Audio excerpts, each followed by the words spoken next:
Hello there, how are you? It's so nice to see you. We'll play and be happy that we're all here together again. Hello, boys and girls. If you notice today, it's kind of dreary outside, isn't it? You're used to seeing the sun shining behind me, but there is no sun today. That's okay. We're going to go ahead and jump into our first video of the week. Welcome to ELA with me, Miss CJ. Oh my goodness, guys. I spent a lot of time at the end of the week, last week and this weekend, going over you guys' videos and looking at some of the sentence work you guys are doing. One of the things that I noticed is when you are building your sentences, and you're doing a great job with that, you're going back and reading those sentences, and a lot of us are reading our punctuation mark. Remember, the punctuation mark that we worked on the last couple of weeks has been the period, okay? Our period is our teller punctuation mark. We usually put a period at the end of a statement. Remember, a statement is a telling sentence. It's a sentence that's giving you some type of information. So it's our teller. And so when we see that punctuation mark or any of these punctuation marks at the end of a sentence, you're not going to read the punctuation mark. The punctuation mark is there to tell you how to read the sentence. Does that make sense to us? Okay, so for example, I think we should stop altogether is our sentence. That's what Mr. Period is saying. I think we should stop altogether. You notice how my voice dropped when I said that at the end? So I'm not going to say, I think we should stop altogether, period. You don't want to say that. Remember that that period is there to tell us that we're stopping, that idea is finished, but also you're going to drop your voice at the end. That lets you know also as a reader that the sentence is finished. All right. Our next punctuation mark is the exclamation mark. So we have our teller. I call my exclamation mark the shower. It's the shower of overwhelming emotion. A lot of people say that you use an exclamation mark when, or exclamation point when you're excited. But it's more than that. It's about the overwhelming feeling. Because if you're reading a sentence and the character is really upset, you might see the exclamation mark. If you see a sentence and the character is excited, you might see the exclamation mark. That exclamation mark is there to show extreme emotion. So a sentence for that would be, and this is what the exclamation mark is saying, I show great emotion. You hear how my voice sounded different when I read with the exclamation mark? I show great emotion. You might see an exclamation mark if you're at a soccer game and you go, yes, I scored a goal. Okay? You might see an exclamation mark when you say, oh my gosh, you scared me. Okay? I'm not going to say exclamation mark at the end of the sentence. I'm going to show it in how the statement is read. Okay? All right. My next one is a question mark. So I have my teller, which is my period. I use it at the end of the statement. My exclamation mark is my shower. The great overwhelming emotions is when I will see that in the sentence. My question mark I call my asker. It is the punctuation mark that I use when a question is being asked. Okay? What are you talking about? You hear what my voice did? What did you say, Mom? You hear it? My voice is going to go up with that question mark because I'm wondering something. I'm asking something. Usually when a sentence has a question mark at the end, the character or the person is waiting on a response from someone else. You're not waiting on a response from someone else with a period or an exclamation mark. Now, in conversation, yes, there will be give and take in words, but the question mark's job is to seek information, okay? It's an asker. And then our final punctuation mark that we'll go over is the comma. And I call it my lister.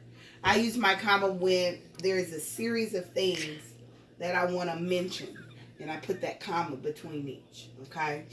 Also, it's known as a breaker. Whenever you see a comma in a sentence, there's usually a small pause before you continue reading. Does that make sense? Okay, perfect. The two punctuation marks that we're going to continue kind of exploring this week is the period, our teller. We put that at the end of a statement. And the question mark, our asker. We put that at the end of questions, okay? With that being said, I have a couple of simple sentences for us to read with our sight words attached. Here's my first one. Let me get my pointer. I like to read. That's how I'll read that. I like to read. I do not want to say, I like to read, period. That is not what I want to say. Do not read the punctuation marks. Use the punctuation marks to tell you how to read. Okay? I like to read. And my voice dropped because I see that period.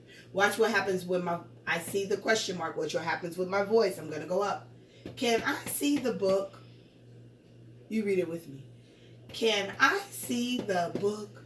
Yep, your voice goes up. Perfect. A question and a statement. All right, guys, let's jump into our segmentation of words in sentences.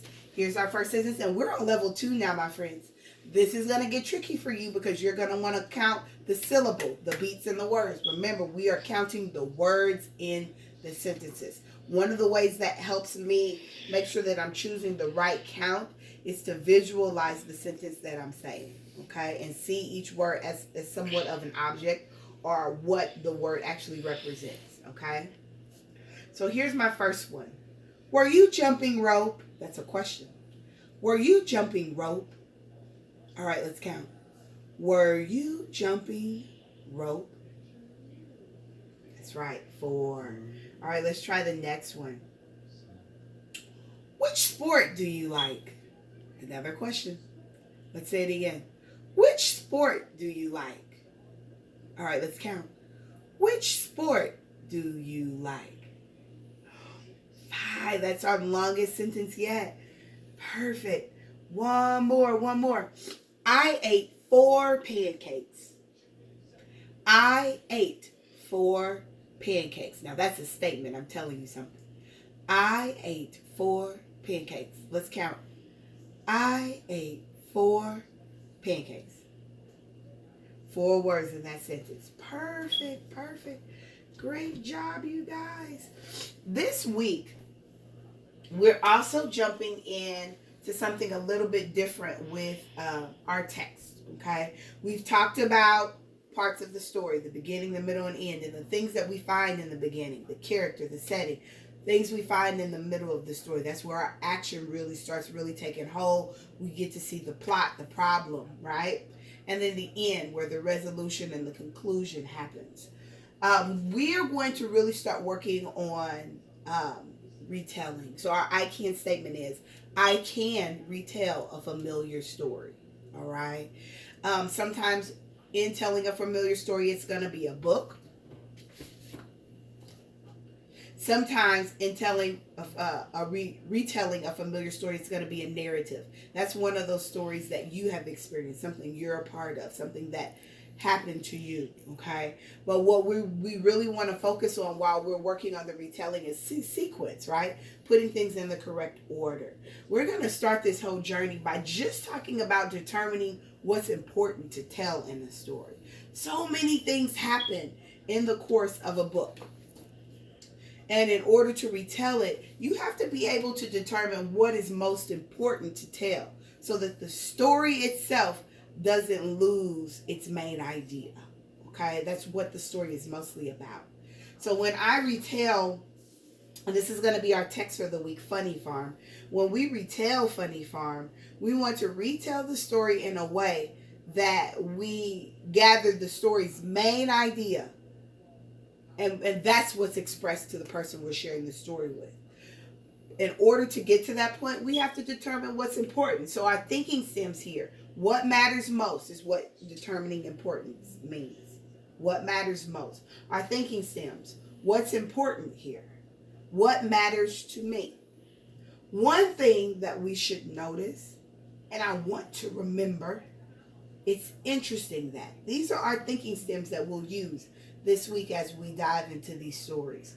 And we are going to take our time diving through the story. Tomorrow, we will actually begin the beginning portion of the story. And we're going to just talk about how to determine what's important, what's most important to retell the beginning of the story. Today, we're going to take a quick picture walk. So this is Funny Farm. And this book I love because it doesn't have lots of wording, but it does have lots of imagery, lots of pictures here. Okay? We definitely can see that our setting is where? That's right, at the farm. And our characters more than likely are going to be what? The animals. And that's why characters are who or what the story is about. Because it could be good people, it could be animals, it could be objects that people have given lifelike qualities to. That's personification. All right. See that? We've got a change in when and where. So the where stayed the same. We're still at the farm, but when has changed. We went from daytime to we're going into the evening. See how the animals are doing their nightly duties? There's a yawn there. Look at the puppy. And I think it's so funny that these characters have on full-fledged clothing. Some of them. He has on a whole suit. He's a business dog. All right, see the pigs. There's definitely something going on here. There is a problem. It's definitely a problem. What do you think the problem is as we're kind of just picture walking through?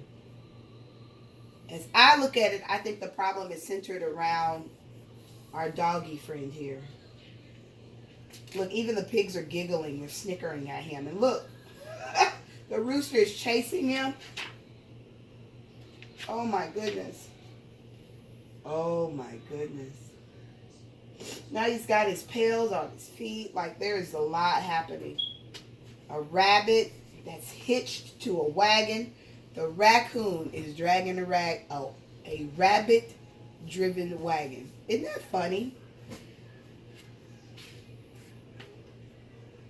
We have another dog on a farm equipment. Look at the bugs down here. He just looks overwhelmed. I had a dog that looked like that once. Oh my goodness, that's a text-to-self connection. This is a great time. When you determine what matters to you, you'll do a lot of text-to-self connections, right? Yep. You'll compare the book to your own experiences. That's that text-to-self. Oh, look at that. The pigs are jumping into the water that's coming from the gutter from the rain. That's so fun. The images in this book is amazing. You have knitting dogs. That's an old-timey stove. All right, definitely some issues here. Look at that. Definitely some issues. I can't wait to read this story with you tomorrow. And remember, this week we're talking about determining importance. What matters most in order to retell the story. All right, guys.